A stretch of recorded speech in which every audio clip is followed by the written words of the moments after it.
Myself, Dr. Asma Zehra, founder member, All India Muslim Personal Law Board. Today we have gathered here to oppose the Waqf Amendment Bill, and there is a press conference for a dharna which is going to be organized. The aim of this protest is to oppose the Waqf Amendment Bill 2024. Waqf Amendment Bill is a threat to the existence, to the rights of the Muslims in this great nation. We Muslims have been protesting against this bill right from August. We have sent emails to the Joint Parliamentary Committee chairman. We have represented to different opposition parties. In spite of total rejection of the bill by the Muslim community, there has been efforts by the BJP government to forward their agenda and bring this bill in the parliament, and there is a hope and likeliness that the bill may be presented in this session. We oppose this bill because this bill is violative of our constitutional rights.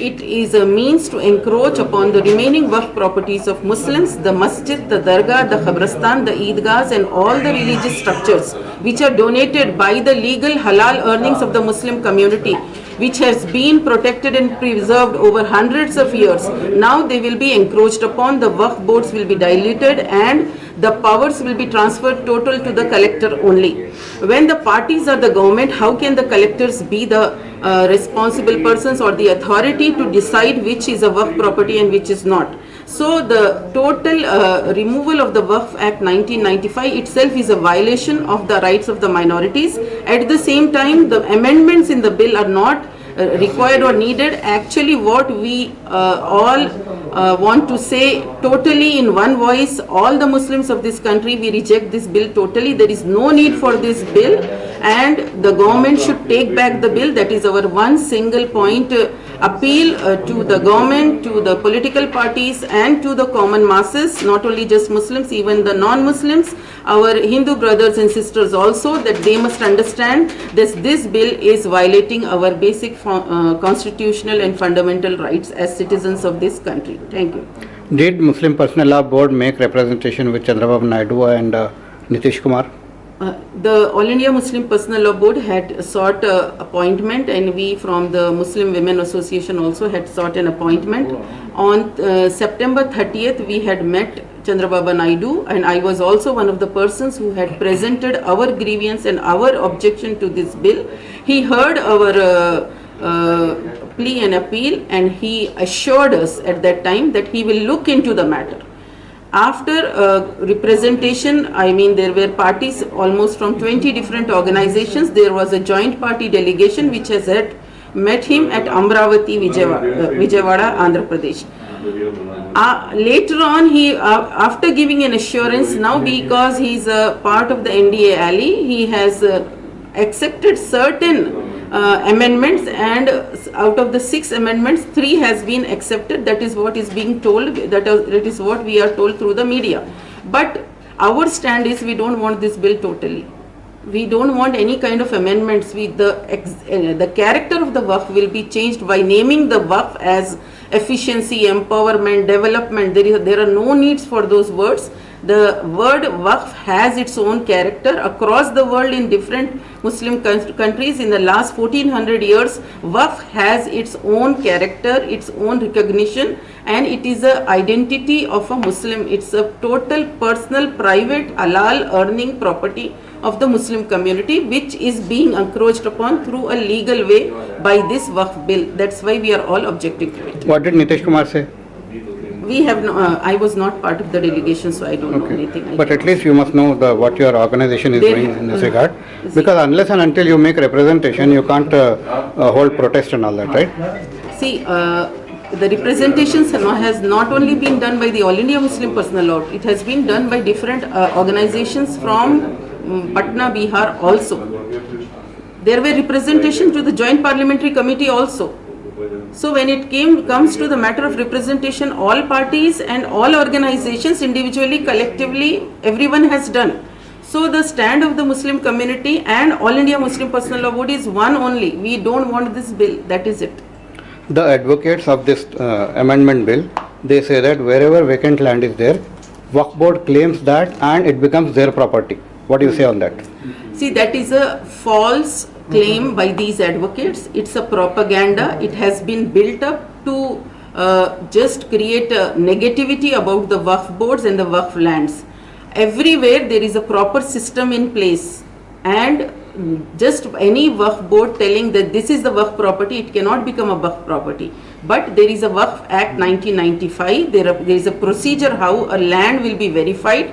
Definitely there are Waqf tribunals. That is because the people who have an expertise into the Waqf matters, they can decide the title of the land better. So that is why there are Waqf tribunals, and the government has a system in place. Every state has its state Waqf boards. The state Waqf boards and the chairmen are appointed by the state governments. So there is a proper mechanism in place. Nobody can just claim this land is a Waqf land or this place is a Waqf place. The only negative propaganda is started by the saffron channels and the saffron handles, just to create an enmity and a difference between the Muslims and the Hindus of the country. We have been living together peacefully through ages, and now this false accusations and allegations have created a feeling of enmity and distance between the communities. The whole idea is to protect Waqf properties, right? If the government would want to do anything, they must help the community in getting rid of the encroachments. And in many places, the encroachments are from the state governments and the central governments only. So this is against the principles of natural justice, that the people who have encroached upon will themselves decide whether it is a Waqf property or not. That is why we have a strong objection to the collector deciding about the nature of the property. In its present form, Waqf system is such that people sitting in the Waqf board, they are looting the properties, they are deliberately losing the cases, becoming weak advocates. What do you say on that? See, all the state Waqf boards are appointed are the shadows of the ruling political parties in that state. So basically, whatever is there in the political parties, that same corruption transfers to the Waqf boards. So Waqf boards could be made independent. The corruption can be removed from the Waqf boards. Honest people can be appointed, but that doesn't mean you just dissolve the Waqf boards. There can be some level of corruption in the Waqf boards, but that cannot be taken as an excuse to dissolve the Waqf board. It is also against the federal structure of the country also. Giving judicial power to Waqf board? See, there are no judicial powers to the Waqf board. There are only just Waqf tribunals. No, but people are asking for so many days. See, for a title of the land to be decided, there will be cases in the lower court, higher court, Supreme Court. It will take some time. So every property has a chance of getting a fair trial from the lower to the high courts.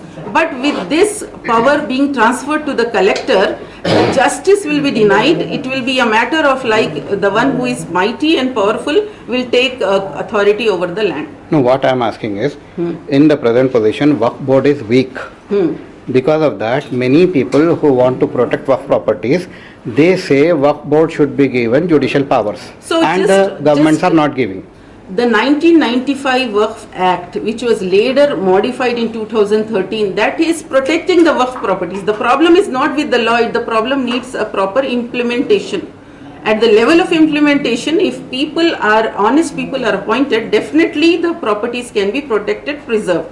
But we have another issue. We also want to get rid of the encroachments. This is the biggest challenge. This is what was reported in the Sachar committee report also, that encroachment upon the lands and less rent, where we should have been getting between 6,000 to 12,000 crores in 2006. Muslims were only getting 300 crores rentals. So on one way we are not benefited, on the other side the government is taking away the lands of the Muslims. So this is a situation where the Muslims are in. So there is a need to understand our grievances. There is a need for the ruling class in the party as well as the opposition parties to understand what problems Muslims are facing and help overcome the challenges. So are you not in favor of giving judicial power to Waqf board?